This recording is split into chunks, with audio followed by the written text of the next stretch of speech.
जय श्री राम दोस्तों। तो दोस्तों, आज मुझे एक भक्त का कमेंट आया है जो कि उस भक्त का नाम है नेहाल। और उस भक्त ने लिखा है कि भैया, हम 2 साल से भक्ति हमारा छूट गया है और अब जब हमने भक्ति शुरू किया है तो फिर सब नेगेटिव हो रहा है। और उसने लिखा है कि जैसे हम पहले हनुमान चालीसा पढ़ती थी तो मुझे आभास होता था, और अब जब मैं हनुमान चालीसा पढ़ रही हूँ तो मुझे फील नहीं हो रहा है। तो देखिए, आपने बोला कि आपका जो भक्ति 2 साल से छूट गया है, तो क्या होता है, जैसे देखिए, सब उनकी कृपा उनकी मर्जी से होते हैं। और जैसे और एक बात आप याद रखना, अगर आपको दूसरी बार भक्ति मिल रहा है हनुमान जी की तो भी उनकी कृपा से ही मिल रहा है। तो ये बात आप याद रखना, क्योंकि अगर प्रभु की कृपा ना होती तो आपको दूसरी बार भक्ति नहीं मिलती है।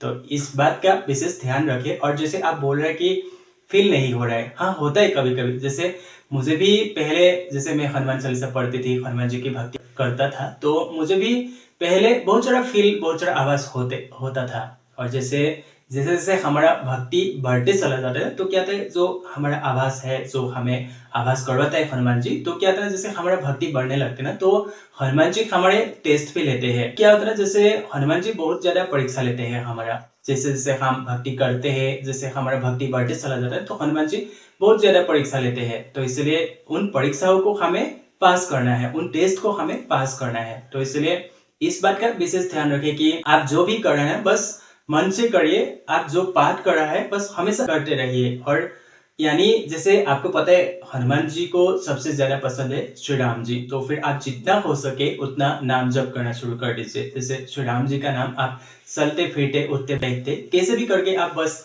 राम नाम चलते रहना चाहिए। बस राम नाम का आप जाप करना शुरू कर दीजिए, और फिर देखिए धीरे धीरे करके आपको बस आभास भी होने लगेगा। और ये मेरा खुद का पर्सनल एक्सपीरियंस, जो कि आपको भी पता होगा। जैसे मैंने बहुत सारा वीडियो में बताया है कि मुझे भी बहुत ज्यादा प्रॉब्लम संकट था, और जैसे जैसे समय बीतते चला गया, जैसे जैसे मेरा भक्ति बढ़ते चला गया ना, तो सब कुछ संभव होने लगा। और जो कि यानी अगर हनुमान जी की कृपा ना होती ना, तो फिर आप भक्ति भी नहीं कर पाते हैं। तो इसलिए इस बात का विशेष ध्यान रखिए, आपको अगर भक्ति मिल रहा है, फिर से हनुमान जी की भक्ति आपको मिल रहा है, बस हनुमान जी की कृपा से ही मिल रहा है। क्योंकि देखिए, हनुमान जी की भक्ति मिलना बहुत ज्यादा कठिन है, क्योंकि हर कोई नहीं कर पाते हनुमान जी की भक्ति।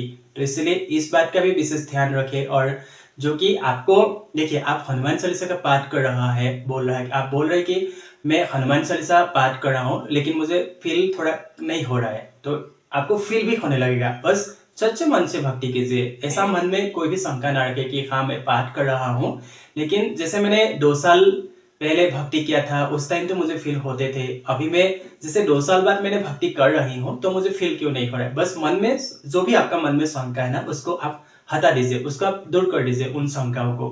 बस सच्चे मन से मन को एकाग्र रखिए। हनुमान जी, जब आप हनुमान जी के सामने बैठ रहा है पाठ करने के लिए, बस कुछ भी होने दीजिए, चाहे कुछ भी हो जाए, बस आप उस बात को उसमें फोकस कीजिए। जैसे आप पाठ कर रहे हैं, हनुमान जी का चरणों का दर्शन कीजिए, हनुमान जी का फेस का दर्शन कीजिए, और फिर आप जैसे हनुमान जी की तरफ देख के आप बात करेंगे ना, तो आपका मन में जो भी नेगेटिव आपका मन में चल रहा है या फिर जो भी है ना, सब ऑटोमेटिक दूर होने लगेगा। और ऐसा नहीं कि जैसे आप हनुमान जी की पाठ कर रहा है, हनुमान चालीसा का पाठ कर रहा है, बस आपका मन में कोई भी चल रहा है। मुझे पता है, मैं भी पहले ऐसे ही था। जैसे मैं पाठ करता था तो मन में बहुत सारा थिंकिंग आके रहता है, ये होता है क्योंकि देखिए कलयुग है, और जैसे नेगेटिविटी तो परेशान करेंगे ही। जैसे आप पाठ करने बैठेगा तो नेगेटिव बहुत ज्यादा आपको परेशान करेगा, क्योंकि नेगेटिविटी तो चाहते नहीं ना कि आप हनुमान जी की भक्ति करें। क्योंकि कलयुग में हनुमान जी ही एक ऐसा देव है जो कि हर, चाहे कोई भी नेगेटिविटी हो, चाहे कोई भी संकट हो, हर संकट से, हर नेगेटिविटी को बचाने वाला सिर्फ हनुमान जी ही है। तो इसलिए नेगेटिविटी तो चाहेंगे ही ना कि आप पूजा ना कर पाओ। तो इसलिए बस इन सब बातों पे फोकस मत कीजिए, उन सब बातों पे ध्यान मत दीजिए। आप जो कर रहा है सच्चे मन से कीजिए, कुछ भी मन में शंका ना रखिए। और फिर देखिए, आपको जो हनुमान चालीसा पाठ करते वक्त फील होते हैं, आपको धीरे धीरे उस फील भी आभास होने लगेगा।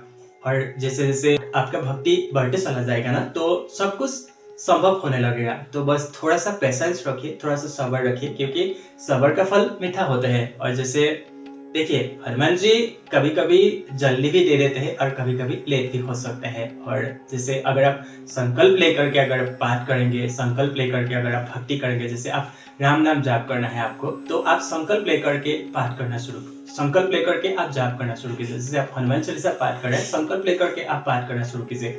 और फिर देखिए, उस संकल्प के दौरान ही, जैसे आप 11 दिन का संकल्प ले रहा है, तो उस 11 दिन के अंदर ही आपको कोई ना कोई आभास, कोई ना कोई संकेत आपको जरूर मिलेगा। और जैसे आप, और आपको तो पता है, जैसे राम नाम जाप करते तो हनुमान जी की उपस्थिति होते ही होते हैं, क्योंकि हनुमान जी को पसंद है प्रभु श्री राम, और जहाँ पे राम नाम, वहां पे तो हनुमान जी को आना ही पड़ता है। तो इसलिए हनुमान जी की भक्ति में क्या होता है, श्री राम जी बहुत जरूरी है। आप जितना राम नाम जाप करेंगे तो उतना ही आपको अच्छा फल मिलने लगेगा। तो इसलिए बस मन में कोई भी शंका ना रखिए, सच्चे मन से भक्ति कीजिए। और जैसे आपका जो फील नहीं हो रहा था हनुमान चालीसा पाठ के वक्त, या फिर जैसे हनुमान जी की भक्ति करने के वक्त आपको अगर फील नहीं हो रहा है, तो बस वो भी फील भी होने लगेगा। जैसे मेरा भी जीवन में बहुत सारा दिक्कत, बहुत सारा प्रॉब्लम, बहुत सारा समस्या, बहुत सारा संघर्ष से मैं जूझ रहा था, और आज देखते देखते आपके सामने हनुमान जी से जुड़ा बात शेयर कर पा रहा हूँ। तो ये भी प्रभु की कृपा से ही हुआ है, क्योंकि अगर हनुमान जी की कृपा ना होती तो फिर मैं भी आज यहाँ पे,